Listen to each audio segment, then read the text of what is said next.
So hello and good evening. My name is Anat. I'm an architect. I'm the part of the Liebling House team. And I'm very happy to see all these many faces here tonight. It means we have a wide partnership of people that understand where our city and our future should go. Tonight we have the honor, and we're very excited to host Ben Flanner, CEO and founder of the Brooklyn Grange, the biggest roof farming in the world. He will tell you all about it. And before Ben, we will hear Noah Hollander.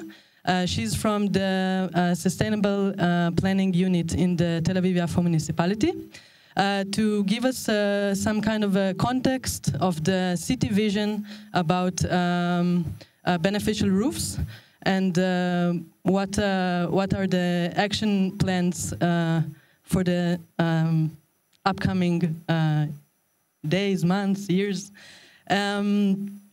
Beside that, I will just say two more things.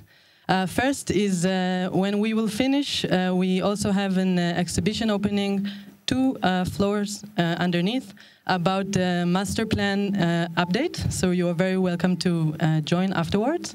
And the last thing is that Ben arrived all the way from the US. Most of us, I hope, will understand him very good until he speaks measurements. So when he says 1 acre, he's talking about approximately 4 dunams. And when he's speaking about 8 to 12 inches of soil, he speaks about between 20 to 30 centimeters. And if you have more question about that, you will ask him. Noah, I will let you start and enjoy, and thank you for coming. Hi, hello everyone, good evening. So my name is Noah, I'm an environmental engineer and I work now in the Sustainable Planning Unit and Energy. We're under the City Architect Office, which is under the Department of Engineering in Tel Aviv. And we'll talk a little bit about our plan and our vision for urban rooftops. Oh, can I have this? Oh, this is great. Great. Okay, so who are we? We are the Sustainable Planning and Energy Unit. The unit main focus is ensuring the city is implementing sustainable planning practices through city guidelines and policies in the following fields. So we work mainly in green building, energy efficiency, runoff management, trees and shade, environmental and climate sensitive design, energy production and management. And apart from that, we're also ensuring that the city meets the goals that they put up in the climate adaptation and mitigating emissions. So what are the leading trends in Tel Aviv-Yafo? I think everyone feels and understands the city is getting more dense, it's getting more built. We can see it, as we walk down the streets. And the reason for that, obviously, is because the population is getting bigger in Israel and also in Tel Aviv. And also we have people who migrate into every day the city because they need to work here, which is another really big, substantial amount of people that are in the city that are going in and out. And this also translates to trends that we see aside of the densification trends. We also have environmental trends. We all know that it's getting warmer. And also there's more rainfall events and more intense rainfall events. What we're seeing, there's projections that in the next couple of years, the amount of days that are above 33 degrees are going to get a lot more. There's going to have between 55 to 76 days in 2015 that we're going to have more warmer days, much warmer days. And we also know that, as I said before, that the growth in residential areas is also going to get bigger.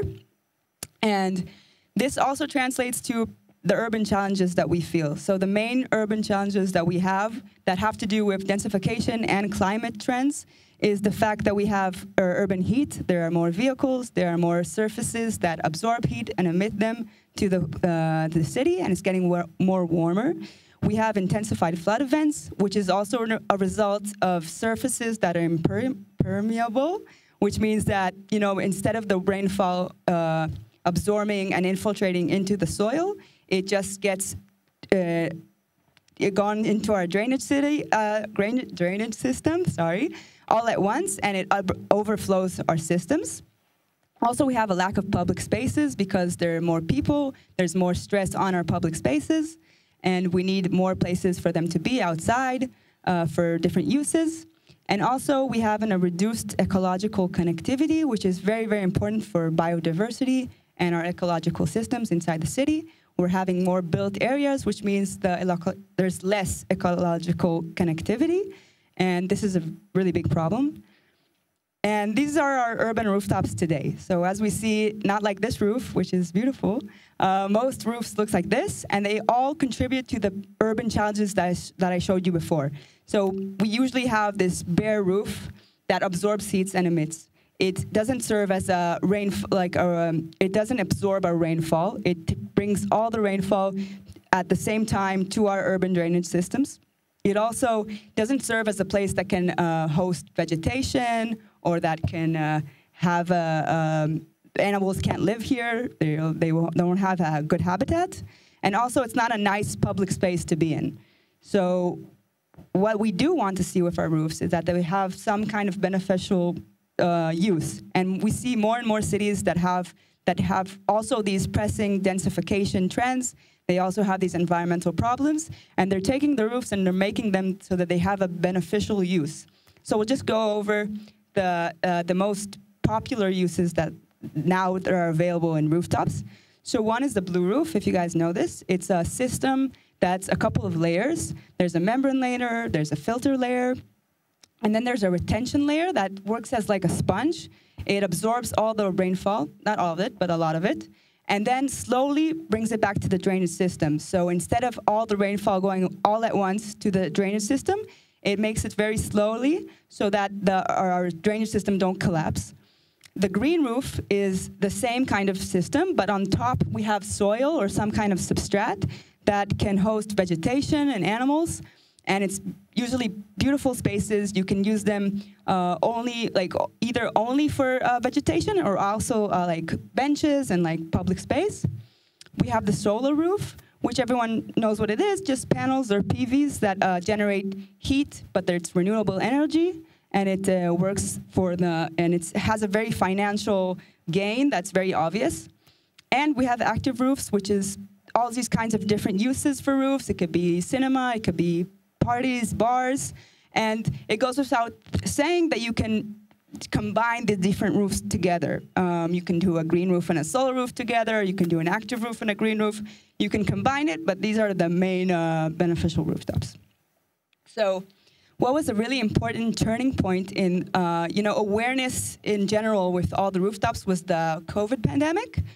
We saw that whoever had a rooftop had this amazing space that they can use it for meeting people, doing sport activities, just having a breath of, fresh air. And this was really influential for gaining more awareness outside, like inside the city with residentials and also in our executive boards. And this is what we think really pushed forward more legislation and more plans going on. So we'll talk a little bit about our action plan and our policies that has to do with roofs. So just to see the background, in 2018, the city joined the C40, and because one of the requirements is to publish adaptation plan, תוכנית היערכות לשינוי האקלים, and this plan it sets the goals of what is the most pressing urban challenges in climate reasons, which is urban heat and water management. And it set a couple of goals. How are we going to manage these conflicts? So part of these goals that it set, there was a couple that had to do with roofs. One was increasing the green roof and green wall coverage in the city, and one was 100% renewable energy usage for the municipality by 2030. So these are the goals that had to do with green roofs. So within that context, we did a policy that had to do with roofs so that we could help gain those goals. So this is a policy that is always already intact. It's already working today. It's part of the 9144 Sustainable Planning Policy. You can look it up online. And what we require that has to do with beneficial rooftops today, all new buildings must provide a beneficial roofing zone, green or blue roof, covering 50% of the roof, which means basically that there's a new building, 50% of the roof needs to be either blue or green, okay?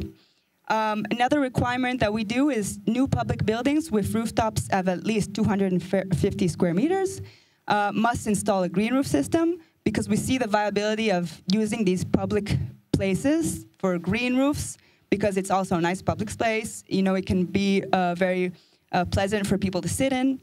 And we have new public buildings must install in infrastructure for solar panels, which basically means if the public building is viable for PVs, there will already be an infrastructure that will let it to connect easily.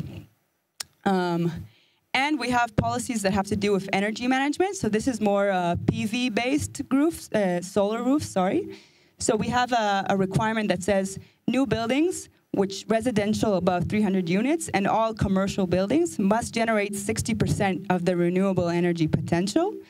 And we have a net zero public building policy that means that public buildings will be required to meet energy net balance. I'll get to this later if you guys want more, so we have a panel and we'll answer questions if this is not understandable, because I know it's like a lot of numbers and stuff like that, but it basically means that we're trying to push PV roofs in different ways, and we're also trying to push green and blue roofs on residential buildings mainly, and in public spaces. So that was the policy that had to do with new buildings, and now we're going to talk about the action plan, which is strictly for existing buildings. And it's very important to understand the difference, because we realize that most of the city is built. Most of the rooftops are already there. So we need something that will address these buildings, which is more difficult because there are, you know, all this kind of stuff on our buildings and they might be old. So this is something that needs a different plan. And this is in the works right now. We're still in the process of launching this plan.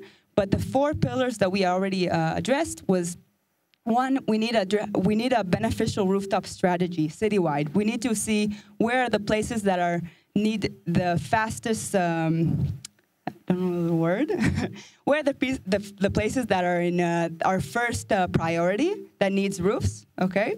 And what kind of roof in every district. Maybe some places need more blue roofs because they have a water management problem. Other places need green roofs because there's not that many public spaces. So this is kind of a strategy that we're trying to build.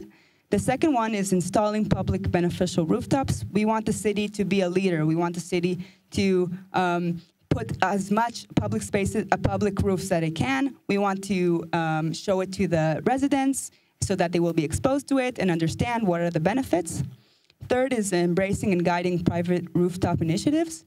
If there is already private initiatives, we want to embrace them. We want to guide them in this process and not just make it harder for them. And 4 is raising rooftop awareness. So this is also for residents, mainly for residents, just to show them what are the benefits, what you can do, what does it mean if you want to install this, how much is it going to cost. So this is all stuff that we want to start doing in 2024. And just to tell a little bit about the process, what's really nice about this process, because roofs have to do with so many different departments within the municipality, we kind of put everyone together. We wanted to hear what everyone had to say and what are the problems, what are the advantages or the opportunities, and that's what we did to develop this process. And just so to tell you in general that we already have projects in Tel Aviv, whether they were from the first policy that I showed you before, and it's not just PVs, solar roofs, we also have green roofs, and roofs that this amazing roof in Binyan Agaf Shefa, which is a green roof, but it has an emphasis on vegetation that supports biodiversity. We have blue roofs, and also if you've been on the Binyan Area, on the city council building, there's a really nice active roof that has yoga and Pilates and all those different stuff. So what is the rooftop potential in Tel Aviv? We see a future where all these roofs have a beneficial use. There's around 18,000 dunams of rooftops in Tel Aviv, so there's so much potential. And we hope to see that this is a city that in the next couple of years. So thank you.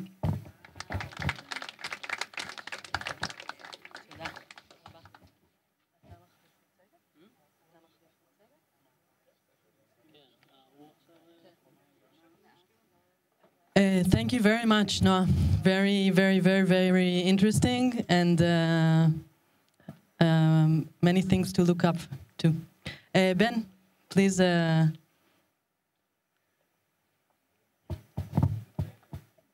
you. Come over here. Yes, please. Thank you. All right. Thank you very much. That was super interesting, Noah. Thanks for the presentation, and also just want to say what a pleasure it is to be here. What a beautiful night and a beautiful space, and thank you to Anat for all the coordinating, and to Noah and to my friend Ayal for helping to get me here. It's a great pleasure to talk about our project, the rooftop farm Brooklyn Grange, for y'all. Here's another picture of it. I'm going to start out with just a very brief overview of what we do. We are a rooftop farm that started 13 years ago. We have, I'll talk in acres, or we'll try to do the translations. We have about 100,000 square feet, a little bit more of growing space, and on that space we also have that we have leased, and then we also have numerous events on our farms at those leased spaces, so that's a substantial department of our business. We also perform green space installations where we install green roofs, gardens, backyards, green walls, lots of different things with plants. We also maintain quite a large amount of green space, and that ranges from some really large accounts that would be a farm just as big as some of the farms that I mentioned at the top. Some of them on public space, some of them on private space. I'll talk more about them.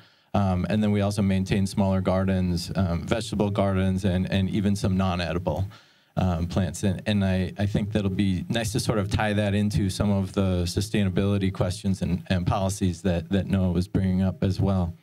And then lastly, I want to talk a little bit about City Growers, which is our children's education program, which is a nonprofit that we work hand in hand with, which is also a very important part of what we do, growing food in cities.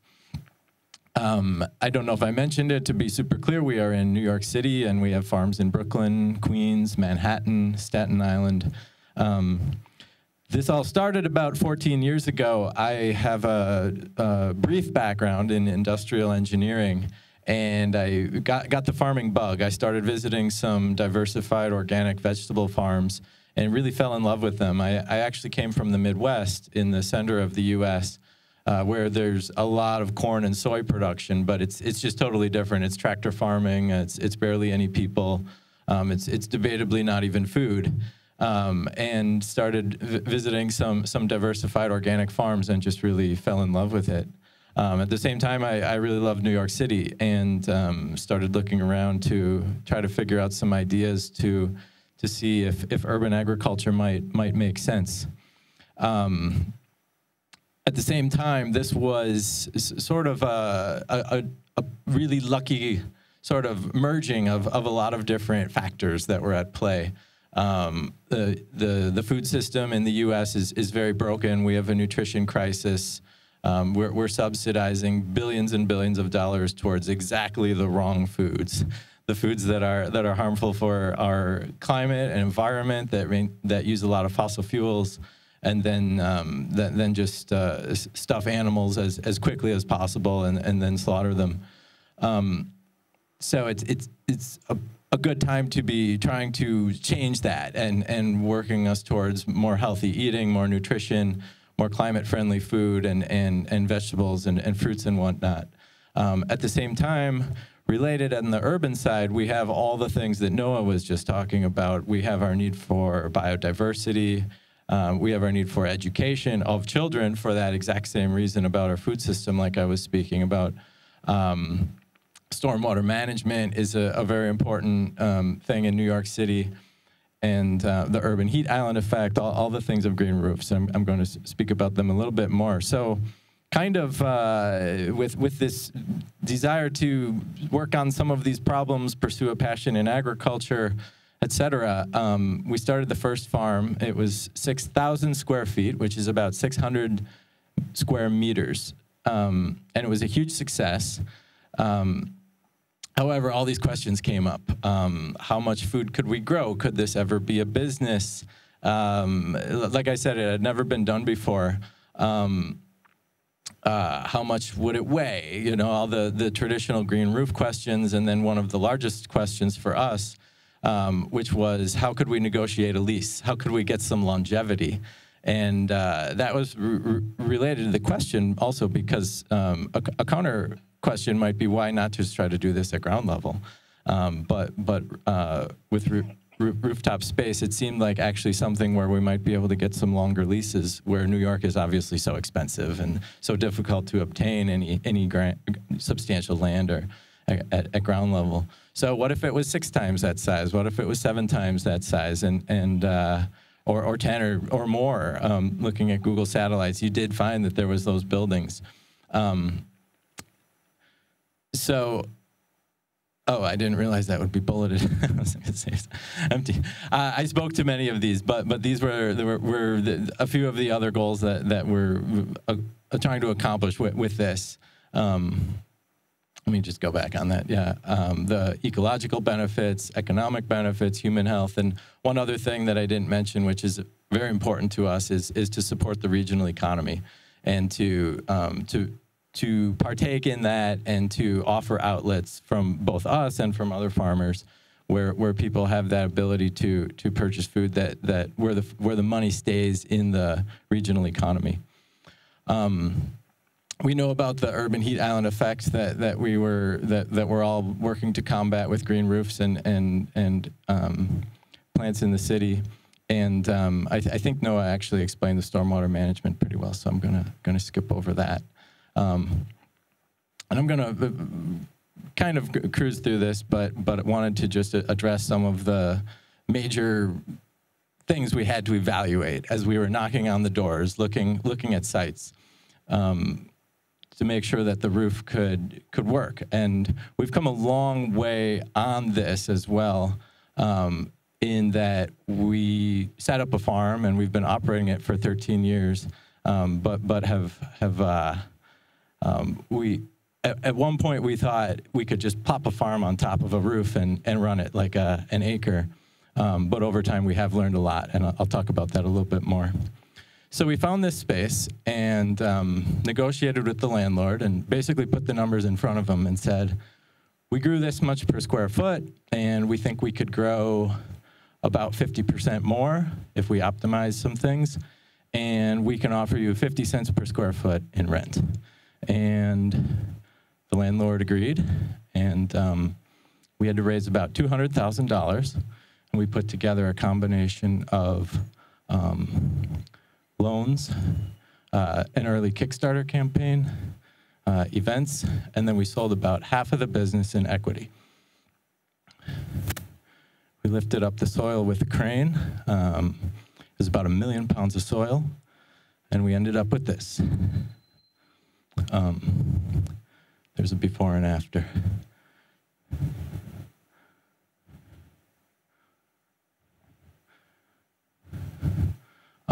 For the technical folks in the room, you can see the system. It's an octagon system. There's a root barrier, a protection mat, a drainage mat, a filter, and a soil. The soil is about 10 inches high, which is about that 25 centimeters, 25 centimeters, and spanned across the roof, and there's another view of it. So we started growing vegetables. We started cranking away. We filled up the space, and very quickly started selling them through farmers markets, through wholesale to chefs, all different outlets. And what we quickly realized was that we had this business case to start a farm, but we also needed to generate additional revenues. And we also realized that people really appreciated a view. And we kept on plugging, and very quickly we found another roof. And we quickly included events revenues into our business plan. And we went out and raised actually a little bit less for this one. This was about $120,000 that we had to raise. But one note that I wanted to include, and I plan to talk about this a little bit later as well, is the capital that we acquired from the DEP, the Department of Environmental Protection. That's a grant that's available in New York City. And that's some ongoing funds that are available to green infrastructure and green roofs and whatnot. This farm, we used a blower system. That's another very common way of installing green roofs, a little bit different from the crane that you saw in the other image. And we installed this. This was actually approaching 2 million pounds of soil. And this is a 65,000 square foot roof. So that would be about 1.5 acres, about 6,500 square meters. And you can see the greenhouse down in the corner. There's bees. And then originally we actually craned up, well, it's still up there, a couple of shipping containers. And one of them is our cooler to keep all the vegetables cool. And one of them was actually our office up on the roof. Here's a cool before and after. The skylights that are in the center, we had to work around. And so we installed the green roof around that. And you can see how we filled it up. Especially at this point in the process, it was really our strategy to fill up the space and maximize all the area. So we were very proud of the fact that we were growing food in like every single square foot of space. And you can see that it's a really filled up area. If you can see it now, and I'll talk to this a little bit further in, we have shifted some of our focus towards developing a little bit more perennial edges and some lower water and lower impact borders, and also just trying to create as much of a ecosystem as possible to create a biodiversity, include other types of plants and whatnot. Because the one thing with annual vegetables is that they do die each year. So it's kind of like a restart, which is beautiful in one way, but also limiting in other ways. There's another picture of it. This is a few years ago, and you see a lot of leafy greens in this photo, but actually if you came up there today, you'd see a little bit of a shift in our crop mix, where we're growing a little bit less of the salad mixes and the leafy greens. I'll explain why in a moment. Here's some early pictures doing farmers markets, getting all that food out on the table. Tomatoes. It's basically everything you'd expect to see at a diversified vegetable operation. Tomatoes, eggplant, peppers, chard, salad mixes, herbs, carrots, turnips. There's some carrots. Cucumbers. The typical American cucumber is actually just it's very. I don't know if the laser works on this. It does. It's almost very limited to this. The Market More slicer and a lot of these seeds I believe come from this region of the country, for like the yellow ones and the curvy ones and the snake cucumber, the gourds and things like that. Hot peppers. Peppers do very well in that environment, so we grow a lot of them, as do eggplant, tomatoes, etc. So here's a basic summary of the agricultural portion of the business. It does about $600,000 of sales per year. And then the channels that we go to, I wanted to talk about them briefly. About half of our food now goes through a food donation program, and I think it's interesting to convey that information. It was actually a program that we just were starting before the COVID virus outbreak, and then it accelerated, of course, during it. But prior to that 50%, about half of our food was all going to chefs and restaurants. And that worked okay, but that was a lot of invoices, a lot of small deliveries, and a lot of collections, and for anyone that's ever tried to sell food to chefs, at least in the culture in New York, it requires a lot of text messages and emails at midnight and 1 a.m. and it's basically the exact opposite of the hours that farmers work. They'll call you because they want more salad mix, and unfortunately, you are competing with the pretty established food distribution system where they can actually put in an order at midnight it'll show up at 10 in the morning on a truck. That's hard for small farms to execute, obviously. So related to that also, and almost more importantly for us, is the fact that most of the chefs and the restaurants that we were able to sell to were kind of upper and middle class income people that are shopping at it. And that's an important part of the sort of activism around the food system, especially in New York City, where we have this nutrition crisis, we have a lot of poverty, we have a lot of income inequality, and we really do believe that food should be a basic right. And the nutrition in healthy food should be a basic right. In fact, it's a couple steps down the road, but ideally it would be decommoditized and not have a price. But we're obviously very far from that. So what we started doing was raising funds from some private foundations and even some corporate money, some sponsorships, where they would trade us for a little bit of marketing, but they would sponsor the sale or sponsor the donation of a significant amount of our food. So you can do the math. It's pushing $300,000 at this point. It's grown a lot, and we have a few different partners. But they work in a couple different ways without going into all the specifics. But one way is that they actually make a donation to a food pantry and then sort of earmarked to then purchase it from us. And then one way is that they actually just donate to us, and then we just give the food to the food pantry. But that has shifted some of our growing practices, some of the exact crops that we grow. And it's done a lot for the sort of morale and philosophy of our business in the type of food that we grow. Then with with small farms, you're always going to find like this sort of value of fitting together different channels. So it's very rare that a small farm just sells all of its food or distributes all of its food in the exact same way, because there's a lot of complexities, such as the number of days per week that you harvest. Certain plants actually need to get harvested more than twice a week, sometimes even 3 times a week.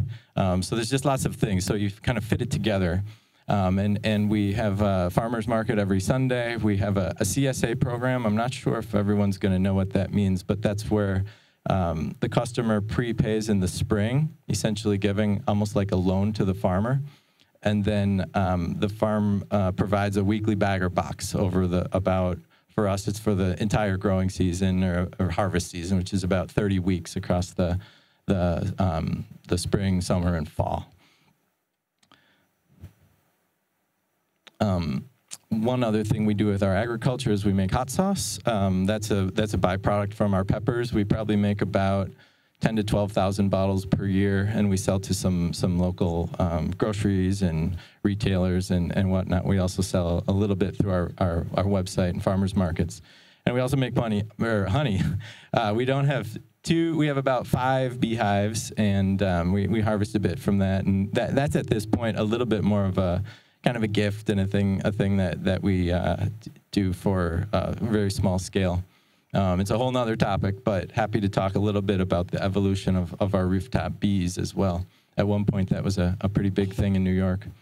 This is actually just one of my favorite photos. It shows how full our walk-in cooler gets on a harvest day. Each one of those bins is full of food. They hold anywhere between 5 and 30 pounds. Oh, we have to convert kilograms.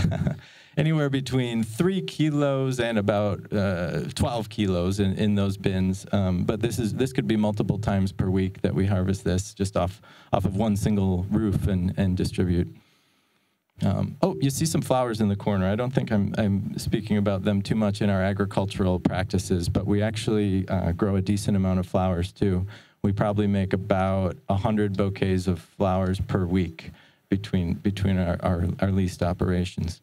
So the next aspect that is critically linked to our farms and in the exact same location, and also critical to our ability to survive financially, is the events that we hold on our roof. They provide a substantial additional revenue. They help us to afford the rent that we negotiated with our landlords, and to keep the team going, and also providing, I think, another aspect of the philosophy of creating an urban farm.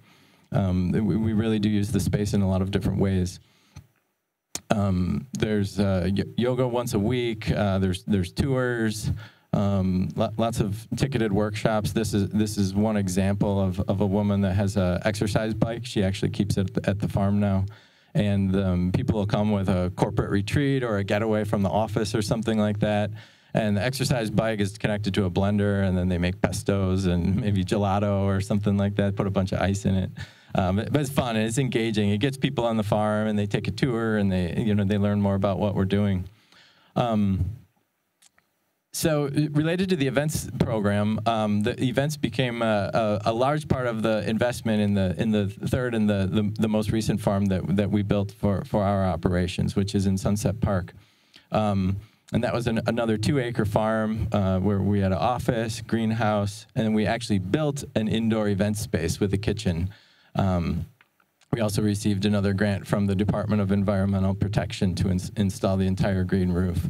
And all in, this was a $4 million project, so quite a bit larger than the others that we'd done. That's a picture of it actually during construction. That's about half of the space. And actually, I slightly prefer this. This is a Google Map overview, but you can see this is where we had built the event space, and then we have the farm kind of interwoven all through it. There's an office in here, and a greenhouse. Let's see if the clicker works. There's a couple shots of it. We use this blue stone and encourage grass and weeds and whatever is able to grow through the cracks. Already you can see the aesthetic differences along with all these edge plantings compared with some of the shots that I had shown of the Brooklyn Navy Yard farm. You can see a lot of sort of edge diversity that we put in here, and then the actual crops themselves are behind it, and you can't see it in this photo. But you can see sort of what I was talking about with some of that diversity and flowers and whatnot. There's some echinacea. That's a very important native plant in North America. There's some construction shots, and then there's the space. So there's the space filled up, and we have weddings there, and lunches and dinners and workshops similar to what I was speaking about before. Anything from composting to our beekeeping courses are very popular. Some cooking classes, natural dye is really popular. People have expressed a lot of interest in using plants for natural dyes. Things like that. There's another action shot with a band playing. That's fun. And there's a little summary of all the kind of like little things that happen on the space. So the next area that I plan to talk about is the design and build and maintenance services that we do. And they grew out of the farm sort of organically as we had this brand and reputation that was starting to grow as an urban farm that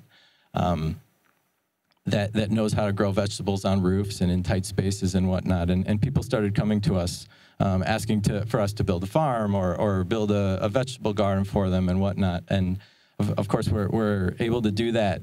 But it did force us to really kind of look at some of the constraints of our operation and realize that, yes, what we really do need is a fairly strong roof that can hold about 100 pounds per square foot. That's the engineering metric. And it's not, it's hard to kind of compare that with another city's requirements. It's not like the strongest roof in the city that is required, but not every roof can handle quite that amount of weight. And then you can still do a green roof, but it might be 2 inches or 3 inches or something a bit less that's not so suitable to vegetables. We also really are dependent on our freight elevator. And freight's like the term for the industrial elevator that can come up to the roof, because often we need that to bring up heavy loads and fertilizers or compost and things like that, and then bringing all the food down.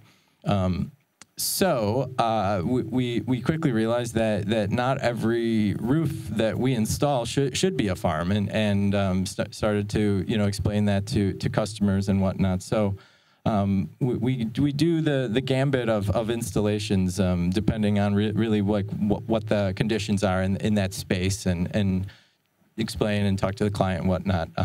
Lots of wildflower fields, and sedum is always a successful. Here, I have one coming up of sedum, but just to go through this a little bit, this is an amenity space that we built. So this is on a residential building. So we were speaking about zoning just for a moment earlier, but there are some restrictions on zoning in New York. So at times it might be challenging to get up there and sign a commercial lease on top of a residential building. But what we know people in residential buildings really need is amenities. And to be honest, it might be a little bit odd to try to run a commercial rooftop farming operation on top of a residential building, because you might sort of be shutting out the people in some ways, depending on what your philosophy is. So we've really kind of come that way and said, hey, build amenity spaces, build places where people can hang out and talk and sit, and then maybe we can put some vegetable beds in a region of it, and then people in the building can tend to them. That sort of has become a good vision that I think is sometimes the most realistic. At the same time, also, maybe not every one of these plants, but the vast majority of them are native to North America, and that's been a really important aspect of our plantings that we've been focusing on. Trying to focus on plants that have lived in that climate for a long time, and there's actually an amazing amount of adaptation and sort of partnership with the pollinators that I think we're only just beginning to start to understand. But they really do feel the most comfortable with the plants that they've evolved with over thousands and thousands of years. It does make sense. Of course, plants also move around the world, so it's not an all or nothing thing. There's always going to be crossover, and seeds travel very well, so we can also, of course, acknowledge that. A couple more shots of that. And then this is a sedum green roof that we have up in Harlem. Just one last example of a crop that's very hardy and well adapted to the environment. I can't help but to notice as soon as we got into Tel Aviv, all the green grass. And I think that there might be a couple transferable ideas with this, even though that's at ground level. But it's the exact same in the U.S. in the Southwest when you go to Phoenix and cities down there where it's hot and there's maybe not a ton of water. But there's all this green grass that's being irrigated very heavily. And the truth is, a lot of these native plants, or plants that are a little bit better adapted to an environment, require so much less water to keep them alive and healthy. And that water could maybe be redirected towards more plantings on roofs or something like that. It also handles stormwater a lot better too. And there is a little bit of a side note, but I think important to talk about. There is a very heavy lawn culture in the U.S. for anyone that's been there. It's a symbol of status. It's a symbol of cleanliness. You know, it has hundreds of years of history, or at least 100+ years of history behind the lawn culture. But there is a very much growing movement to eliminate lawns and to eliminate sections of lawns and plant in perennial plantings, you know, kind of like this and stuff. And think about that as the water's flowing on a heavy rainstorm. When we get a couple centimeters in a very short amount of time, all the questions that we're talking about in cities and out of cities, to have berms and buffers and things like that can absorb it. So more things to think about. This is an example. This is actually a rendering, but it has been built and it's operating. And this is one of the larger farms that we maintain. This is about 1 acre, and this was built in an industrial park in Staten Island. Since then, we have also planted out this region with probably about 25% of it in a perennial meadow, very similar to what I was just showing. And then the rest of it is food production. The food production goes into the building. There's a little bit of a different concept, and I don't want to confuse y'all, because our business is complicated. We do a lot of different things. But this is an example of a contract where we have a maintenance agreement to actually operate this farm for a landlord. So whereas the first ones that I talked about, those are leases that we've signed. We've signed 20-year leases. We're up there as long as possible.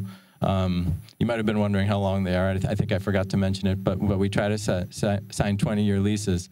And then this is an example where a customer comes to us and says, hey, we want to build a farm. In this case, we did find some grant money, too, from the city to help to fund it.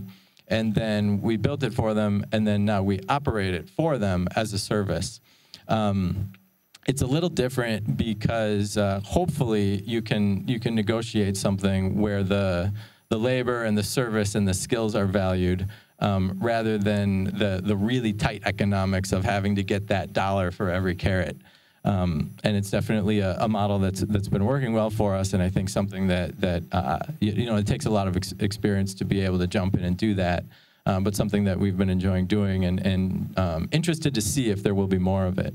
But something to think about, and it's directly transferable to this project. This is the Javits Center, which is the largest convention hall in New York City.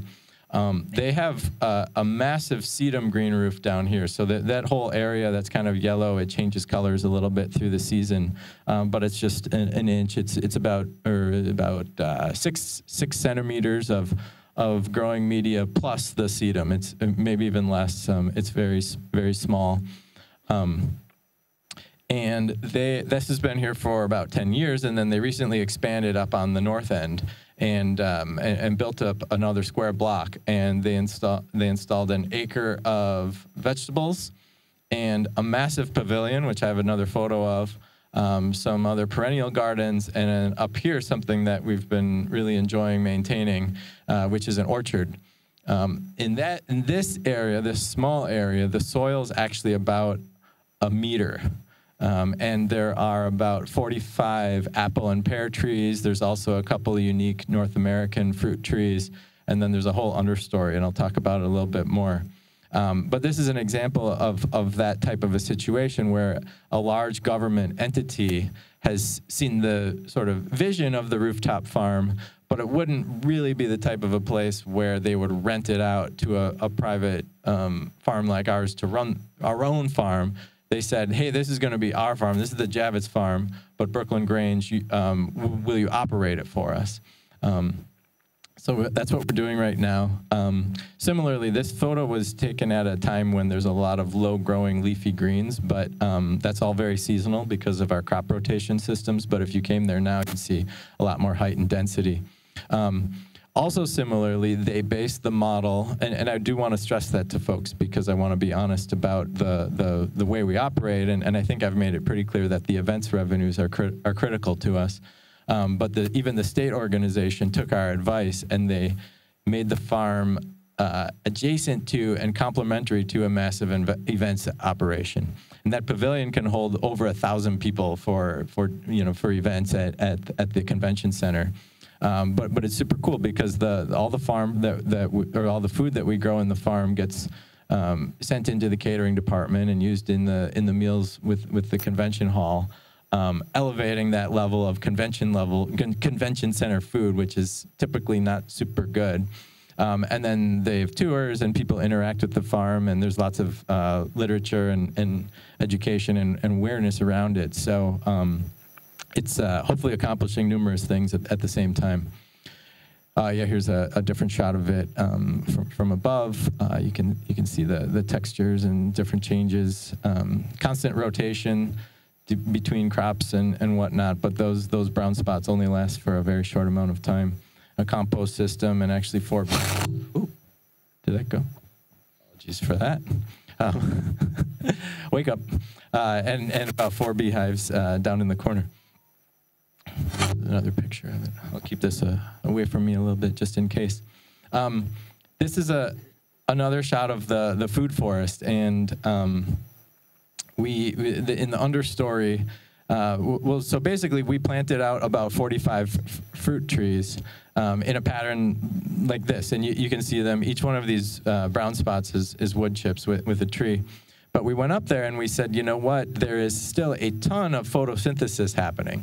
And you can see the shadow lines from the trees at this point. This is probably close to midday when this drone flew over. And you can see that the shadow lines, they're pretty small, and there's still full sun all through here on all this. This was clover, which is a which we planted as a ground cover. So it's just all clover all through here. And we said to them, basically, we have a ton more potential for photosynthesis, and we could grow a lot more food and also create a ton more biodiversity in this space. And they agreed to it, and we installed the food forest. So you can see the apples on the trees.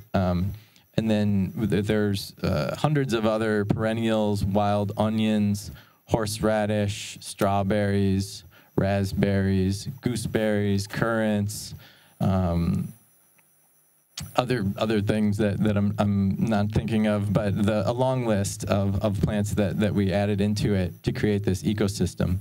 And one of the other interesting aspects of this location is that the green roof that I mentioned, that's about 10 years down here, 10 years old down here, that has a massive population of seagulls on it. And they've basically taken it over, and they lay eggs, and they have nests. And Javits, the Javits Center kind of leaned into it. Rather than trying to eliminate them and clean it up and have them disappear, it actually embraced it. And they started working with the American Audubon Society, which is it's like the big association in the U.S. that deals with birds. So they have several studies going on where they're tracking the migratory behavior of birds and tracking how many birds are using this green roof. And they were extremely excited when we built that food forest with the understory, and they've been reporting that there's a large amount of new species that they've spotted since we did those plantings. All right, and then the last kind of major topic, we're doing good on time. The last kind of major topic of our farm is the City Growers, which is the nonprofit group that we work hand in hand with.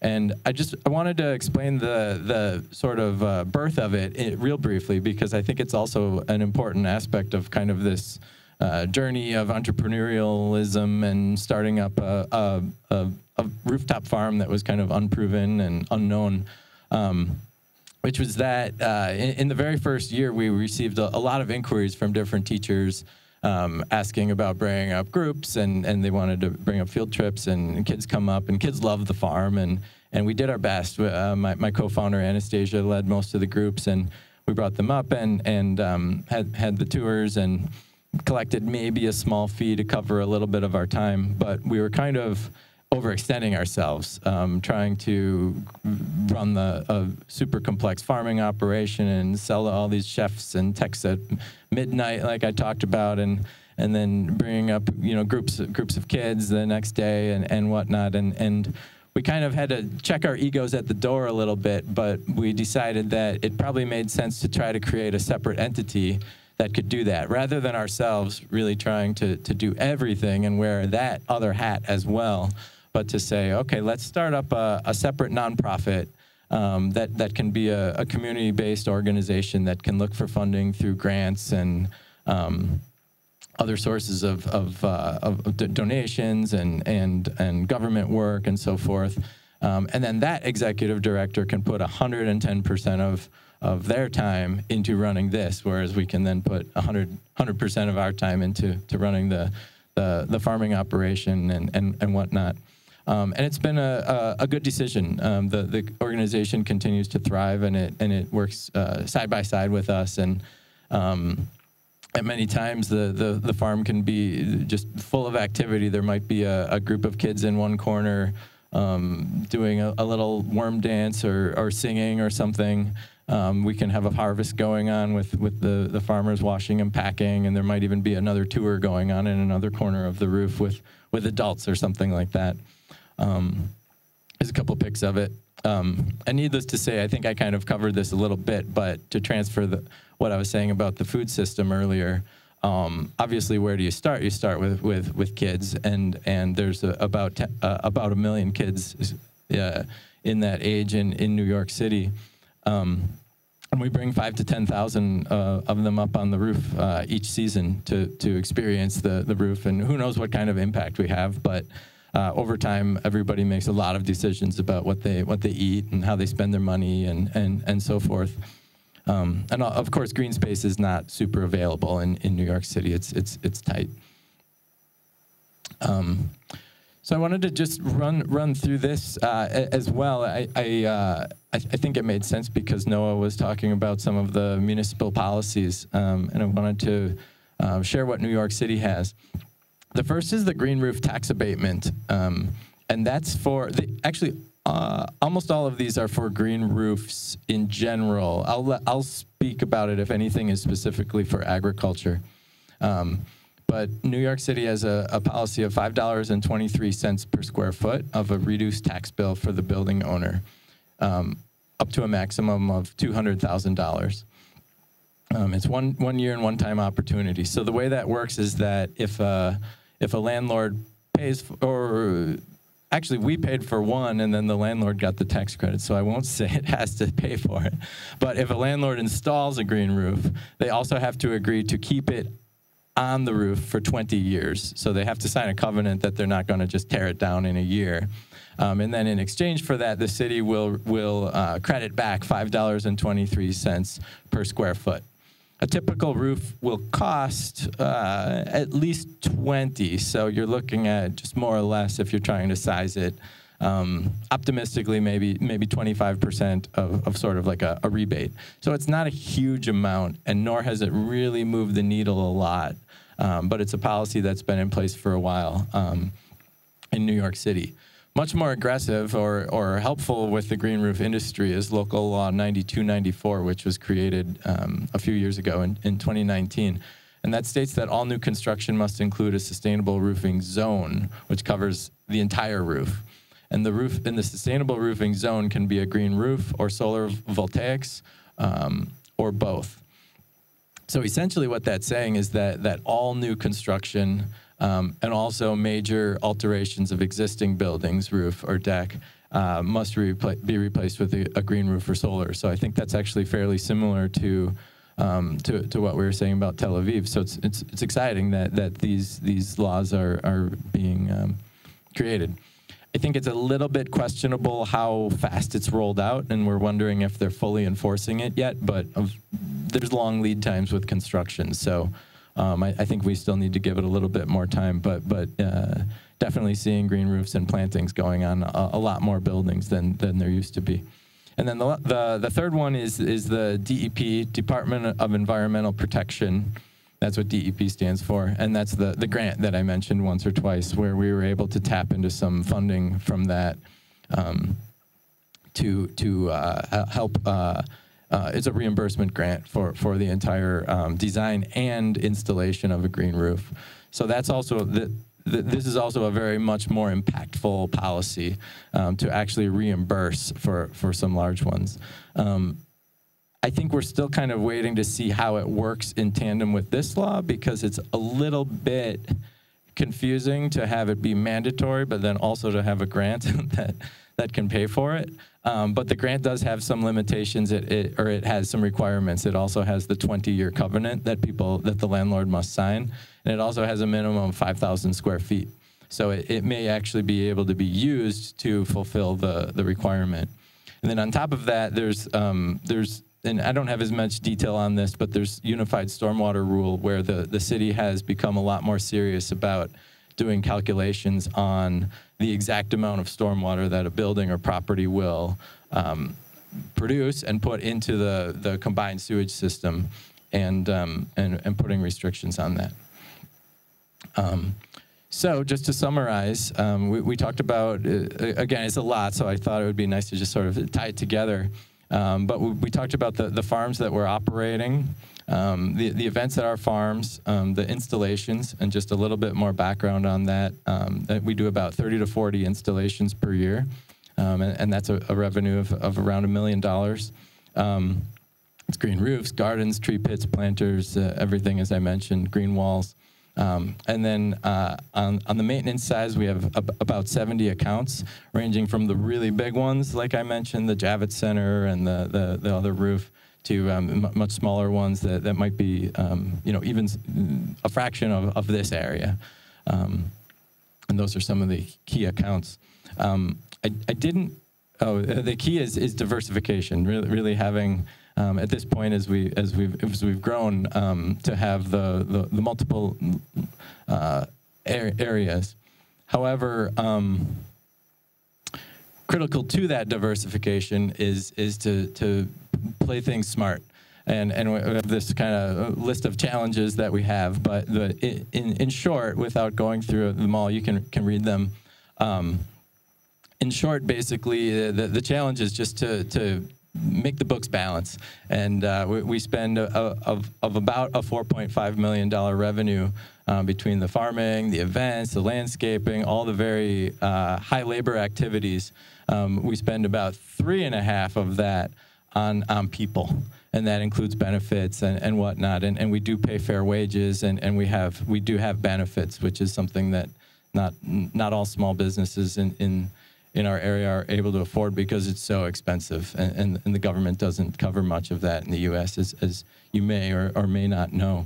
And then on top of that is our rent and our utilities and vehicles and seeds and plants and all that. So it's tight, but we're very proud of the fact that we've been able to make it work, and we will continue to evolve and continue to solve challenges with it.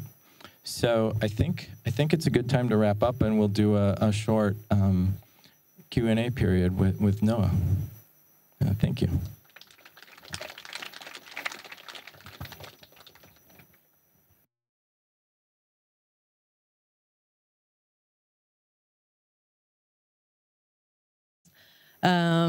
Very inspiring, and personally for me, I think also inspiring a lot of hope for the future of the cities.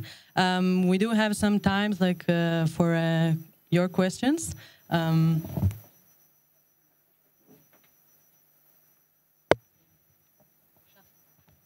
Thanks. So I wanted to ask, how do you tackle air pollution? Isn't it would it be dangerous, even conceived to be dangerous, to eat vegetables that were grown in urban places? Sure. I assume that one's for me. But also want to hear about anything that Noah's aware of.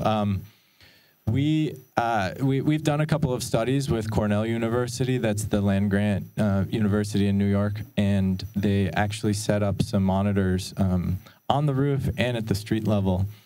And it was very helpful because they did test and looked at the amount of particulate matter. They also looked at what was getting deposited into the soil over time, because that's another question. And actually, luckily, the numbers at ground level were only a little bit worse, but on the roof, it was pretty minimal as well. The roof was less than the ground level in terms of the accumulation of things. So it pretty much made us feel at ease about it. However, with that note, you don't want to be naive. You don't want to install a farm right below a super traffic-y bridge that always has traffic jams on it or something like that, because you do know that there's going to be a higher density of brake pad particles and things like that coming out of vehicles. Of course, with the growth of EVs, it just makes me excited in general about cities, especially cities that are in valleys, because I think they're going to get cleaned up a lot. But the last thing, and this is not scientific as much, but sort of just a practical way to think about it, think how much air we breathe on a daily basis as we live here, and we're pulling it out, and blowing it out of our lungs constantly, and we're absorbing all of that, versus how much would just blow past a leaf and then settle those particles on it. It's the exact same stuff, and we actually have way more volume passing through our bodies, through our lungs. So that's just like kind of a way to look at it. But at the same time, you of course never want to eat contaminated food, and we do lead tests in soil fairly regularly at ground level, because there is some history of lead in paints and gasolines and things like that in New York City, mostly from about 50 years ago. Thank you.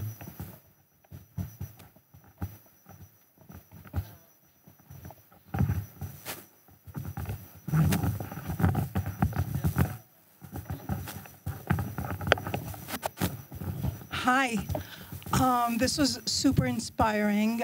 My question to you and to Noah as well is, what would be your recommended rollout strategy for Tel Aviv that is very similar to Manhattan? I grew up in Manhattan and I live in Tel Aviv now. So for the residential part of your business, meaning what would be the best, shortest rollout, given also the construction phase that we're in? And Noah can tell you more about this, which is we are encouraging, or Tel Aviv municipality is encouraging people to pretty much tear down their buildings and rebuild. And most of the buildings and the rooftops are private. Very good question. Yeah, I can't believe how much construction there is just from the getting driven around a little bit. I stopped counting cranes, but I thought it would be a good number to figure that out, the national bird.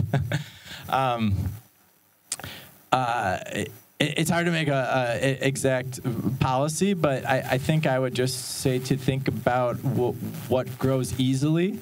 Don't overdo the food.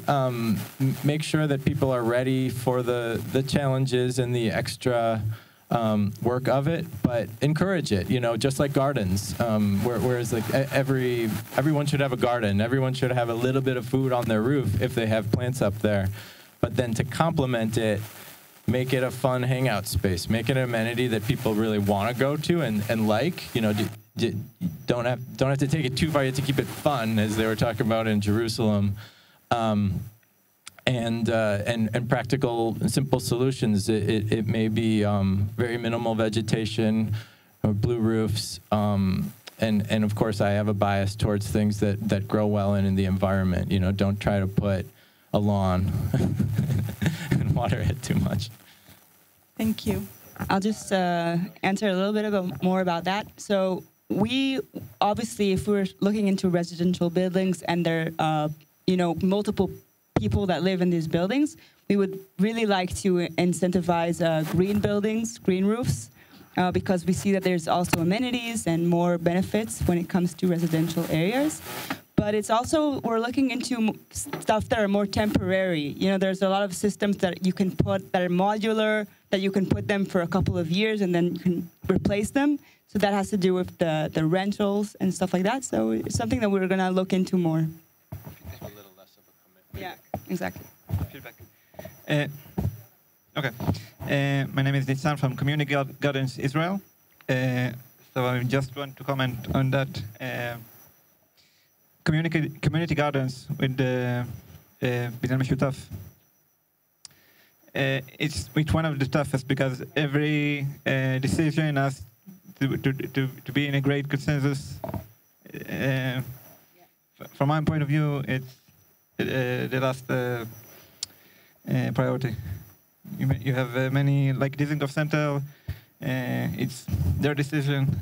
You have a public establishment, healthcare, and etc. It's much easier to start. And my question is about trees. I thought there's a limitation about. I'm not a civil engineer, but you talked about pounds per square foot or meter. The question is, what are the limitation of trees? Or I don't know. You talked about apples. I'm not sure if it was ground level. Oh, sure. Yeah, the trees that I spoke about in the presentation were on a roof.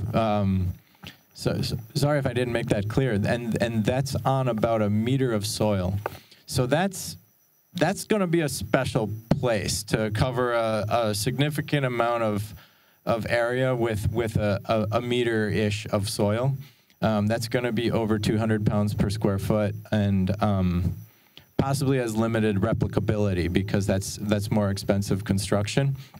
However, with that said, trees are being used in rooftop landscaping quite a bit in very small point loads where one can build a box that's maybe a couple feet by a couple feet by a couple feet, and it can be positioned in a location where that it's a little bit stronger. on the roof. We just were in Jerusalem. We saw a roof with a whole bunch of figs and apples and things like that. And we've been experimenting with putting some trees in much shallower soil too. It doesn't need a meter. And there's dwarf apple trees and other options for sure.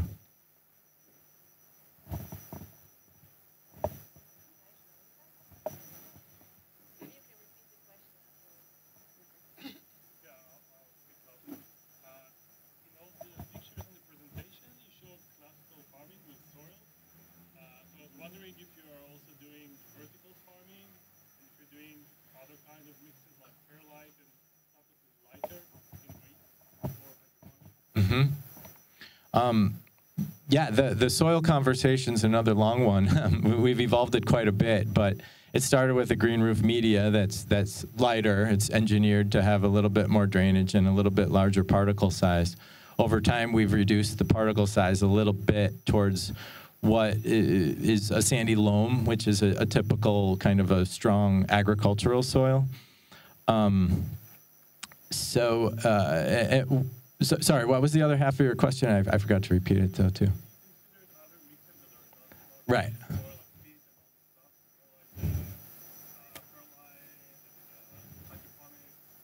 So the question was whether we've considered other types of soil and other, such as peat and perlite, and also other types of growing methods, such as hydroponics, and I think you mentioned vertical farming the first time.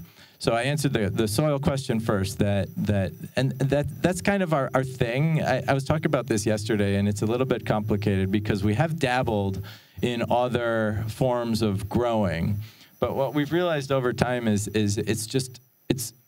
you don't want to do too much, for one, and also that it's much stronger aligned with our brand and our philosophy, because with green roofs and a general soil type of a situation, that's where we get all those other co-benefits. That's where we get the fact that we have an organic operation, and we can grow carrots and radishes and peppers and all different types of things, some of which are not very successful in hydroponic situations. And also then we have the stormwater management with the green roof, the combating of the urban heat island, all those things. That's just our niche. At the same time, of course, there's a lot of things happening with vertical farming and hydroponics and whatnot. The indoor farms in the U.S. are not doing super well. They use a lot of electricity because they're basically recreating the sun on the inside of a building. And it's fairly limited to leafy greens. And I'm sure it has some future, especially in different regions of the world, but just it's not the direction we've gone. Yeah.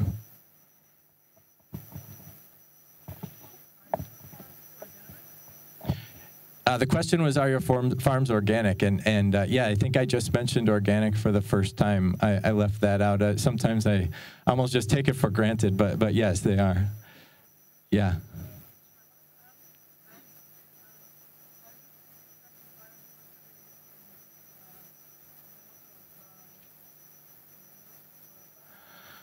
Oh, that's a great question. How do we see the effects of the biodiversity on the bugs and other pests on the farm?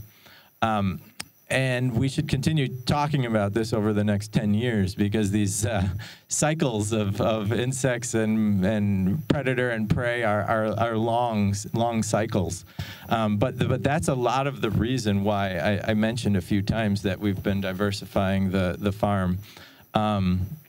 There's other reasons related to labor as well, but one of the key things is also just through my journey and appreciation and what I've learned over the years is how important it is to have that biodiversity, and it can only truly be achieved with perennial vegetables where the stalk stays for the entire winter, and the insect can lay eggs in it, and then the eggs have time to hatch, and there's food and seeds that the birds can eat and everything in that type of a plant.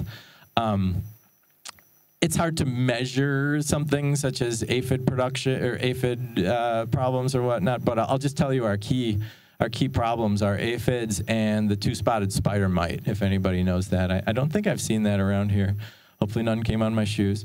But it's a tiny, tiny little mite, and it's all over, the agriculture.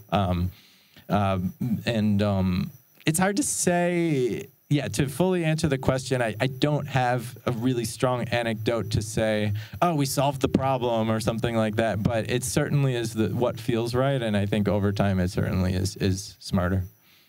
Yeah. We have time for last water. Also, if there's one for no, I just want to share the floor too.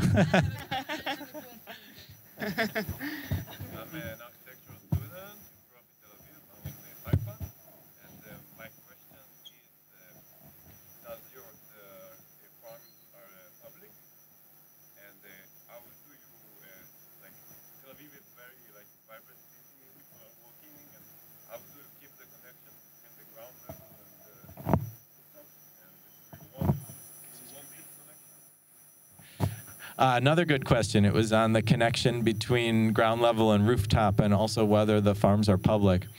That is a big question for us, also related to the person that spoke about community gardens. I have a feeling you were probably thinking the same thing. Basically, in short, when we sign a lease on the top of a commercial building, by nature, that's going to be a private farm. And that's something that we have liability and a commitment to pay rent and everything, so it requires a little bit of control. You have to exert some control over the hours that people can visit, who can visit, and when, and all those things. That said, it's also, in my opinion, super important to have all the forms of interaction which I was talking about. So we have some open days where we just open the door or unlock the elevator and it's free and people can come up. We've been doing those regularly on weekends and different intervals since we started. And then it's also important to have affordable events. So maybe not free, sometimes free, or maybe just something very affordable that's ticketed to get people up. We also have our CSA distribution. That's the weekly bag or box. That's an open day where people can come up and bring their kids and stuff. But, of course, they're customers, so it's slightly filtered in that regard. Thank you.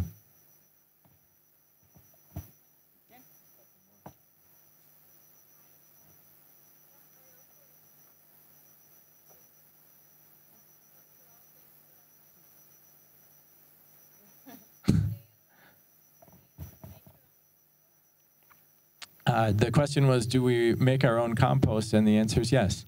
We use farm scraps that we produce through the agriculture. And then also we have several different partnerships with some neighbors. Some coffee shops bring up the grounds and dump them in. In one of our buildings, it's quite industrial, and there's a furniture maker that brings up their wood shavings. We just have to make sure they don't use plywood because that has glues in it. It has to be pure woods, unpainted. And then also one of our biggest inputs, organic inputs into the farm, is chocolate husk. There's a chocolate manufacturer in Brooklyn, and they get the large pods and break them down and make chocolate bars. Not everybody knows this, but the chocolate process actually produces about 50% waste. And there's a large amount of husk, which is pretty small particle size, and they have nothing to do with it and once they're done with it, and they just have to compost it or throw it away. So we'll go pick up about 500 kilos at a time and bring it up on the roof, and then we use it as a mulch, and it traps out weeds and holds in a little bit more water and also breaks down slowly and provides some more organic matter or some nutrient.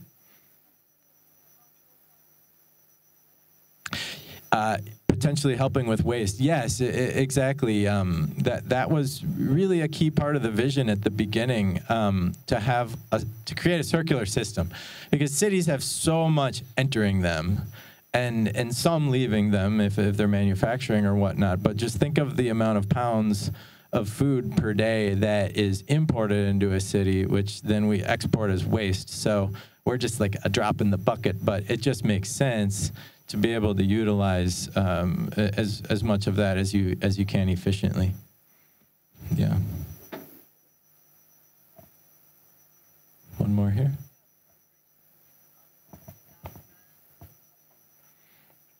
question was, can the operation be economical without grants and subsidies?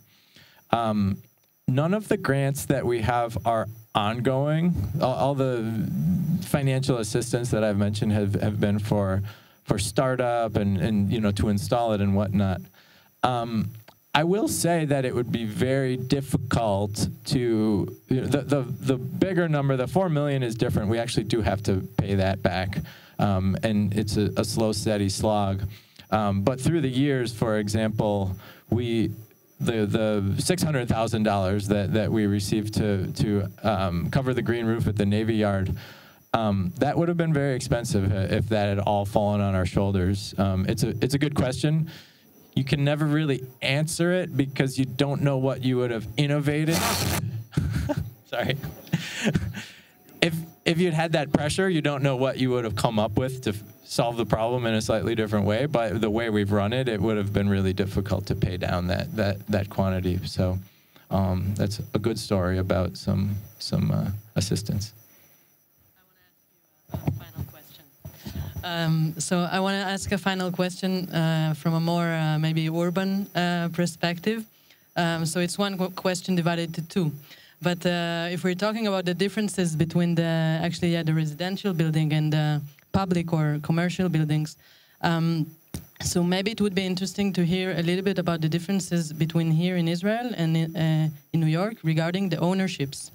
How do you, I mean, of course, if you're doing a project in commercial buildings, maybe it's easier. Maybe you're dealing with one landlord. Maybe not. We would be happy to hear. Here in a residential building, the ownership model is very different. And it's a private ownership, almost every apartment. And this is also what ניתן mentioned, I think, regarding one of the main challenges. So I would like to hear from you, how is it in New York? And from you, Noah, if it's something that you are thinking about in your action plan, how to address this challenge. And I have a second part. Okay. One part at a time. So about ownership is really the most difficult thing that we can think about. And the 1-year plan that we showed you today is something that's going to help us do the 5-year plan that comes after. And the next year, we want to solve all these problems, see what we can do, what works for multiple ownerships. But obviously, the first step is helping the people that already have initiatives. And usually it's one ownership kind of models. And hopefully after this year, we'll realize what helps more difficult situations. We'll know what kind of incentives the municipal can offer. And we'll try to do it more smartly so we can do this the most easy. But it's very difficult problem. Just to clarify, when you said that the apartments are owned individually, does that mean multiple units in a single building and then it rolls up? So maybe something like a co-op or something like that. It's different. Okay. So there's no unified board that makes decisions. Okay, got it. Well, because that was my first instinct, because I think typically. I guess I would just hope that there's some shared resources over the roof and other common areas of the building, but I can't really speak exactly to that here. But in New York, there's typically a board or some sort of a decision. There's either a management company or that's responsible for all the profits and losses of the building, or a board that's sort of a group of the owners.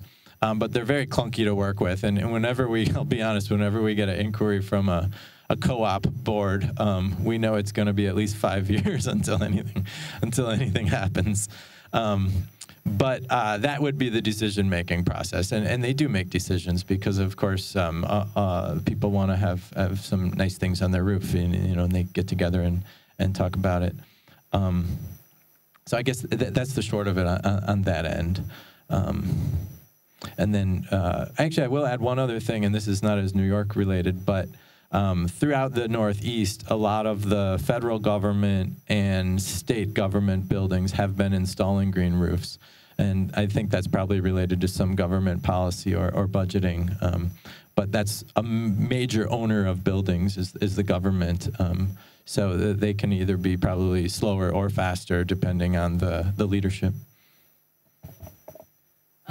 So the last question maybe is not like very good as a last question, but it will be a mix of hope and reality.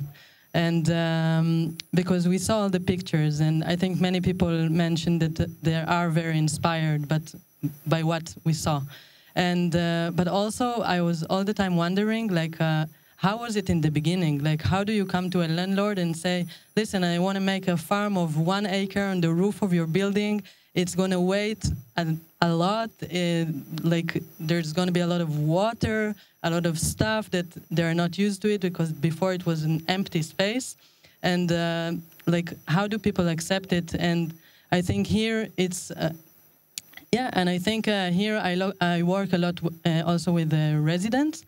And I think like the fear is a very massive feeling regarding a change in general, and this one specifically. Although, of course, we have like technical answers for that, but I mean more like maybe you can give us some kind of tips of like, how do you start? Sure. Do we have another hour? Well, in short, the negotiation process was basically just that. It was knocking on doors, looking at Google Satellite, and looking for those big flat spaces that we knew would be strong enough. And then the process of showing them our economics and figuring out a rent rate. There really was no precedent for renting a roof. Movie shoots sometimes rent them out, solar panels, cell phone towers. That's kind of the only things that we had heard of that had signed long-term leases on roofs. So there was that. And then with that sort of nebulous concept, along with the risk, like you pointed out, it's all very real. I guess I'd just say a couple points. One is that there's different types of landlords. There's we say some of the older conservative landlords just treat their property like an ATM machine, and they just want to get their monthly rent, and they don't want to take any risk, and they want to stay out of the news, and that's that, and that's their asset.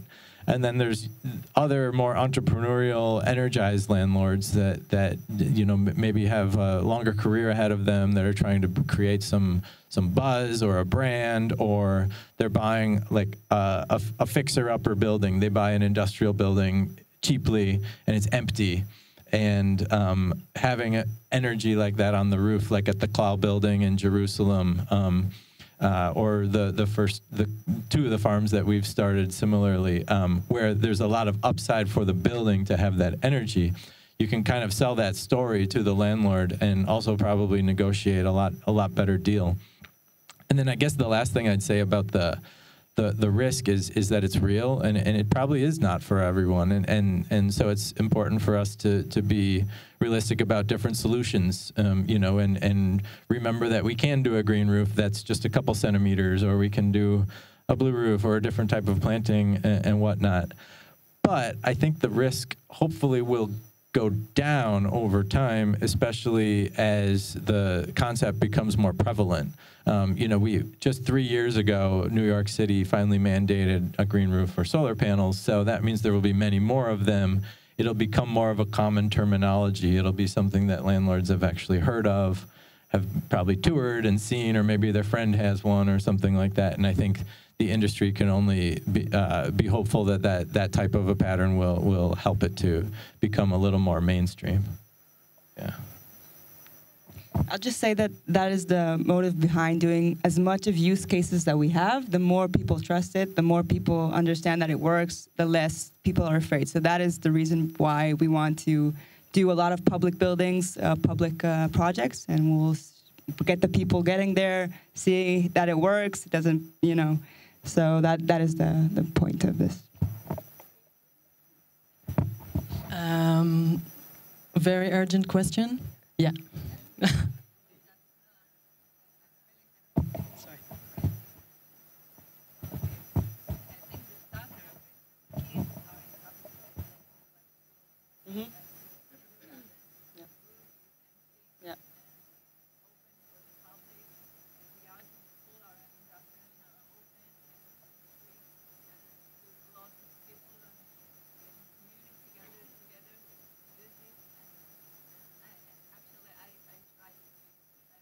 Mm-hmm.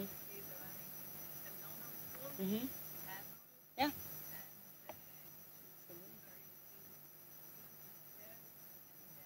Nothing. Yeah. Mm-hmm.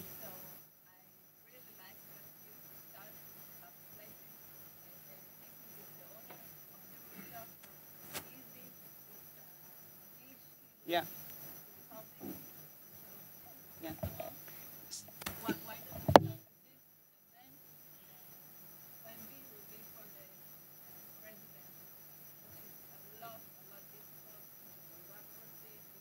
Right. Right. Yeah. Yeah, I want to comment on that. She said about public roofs and schools in particular. So we already have the Department of Education with us on this project. And I can tell you that there's a couple of projects that are already on kindergartens and public schools, because there's also a lack of space, like not space, outdoor space. And roofs are already, they're considered, like if the roof is green roof, it's considered as an outdoor space. So this is a really good advantage that we can use to push green roofs forward. And I want to tell you that I was in a green roof on a kindergarten a couple months ago, and it was so amazing because the kindergarten teacher was so on board with the project. She takes the children to the roof. They do like the gardening together. And then we saw a different roof where the kindergarten teacher was not, into it, and it looked completely different. So that is the main focus. We want to find these kindergartens, these schools, that the teachers are also invested with this project.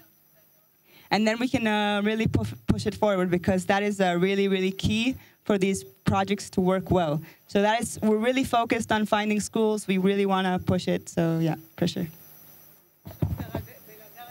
We really have to end. You are very welcome to come join. We will be here, everyone on the roof. I want to thank all of you to come. I want to thank you two for very amazing presentations.